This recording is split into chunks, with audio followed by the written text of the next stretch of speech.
বৃহস্পতিবার খোয়াই মহকুমা কৃষি ও কৃষক কল্যাণ দপ্তরের অফিস প্রাঙ্গণে খোয়াই জেলার মৃত্তিকা পরীক্ষা কেন্দ্রের উদ্বোধন করেন কৃষিমন্ত্রী রতনলাল নাথ। 27 লক্ষ টাকা ব্যয়ে এই মৃত্তিকা পরীক্ষা কেন্দ্রটি নির্মাণ করা হয়েছে।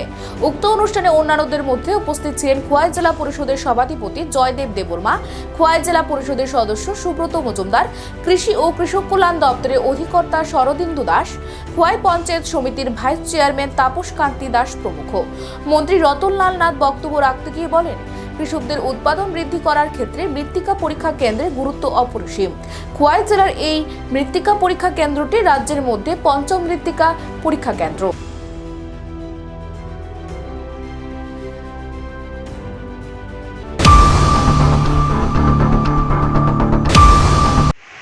এবং সার্ভিস সেক্টর, এই তিনটা ভাগ।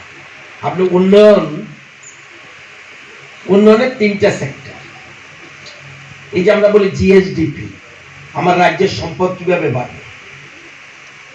রাস্তা দিয়ে সম্পদ বাড়ে না, এগুলি করতে হবে, সরকারের দায়িত্ব কর্তব্য। স্কুল বিল্ডিং, এগুলি সরকারের দায়িত্ব কর্তব্য।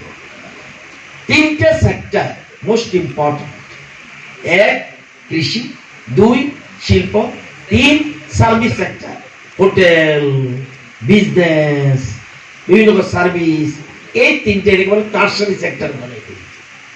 তো আমাদের সরকার ত্রিপুরা এবং বিশেষ করে ভারতবর্ষ সবচেয়ে বেশি উন্নয়নের মূল যে জায়গাটা, সেটা হলো কৃষি।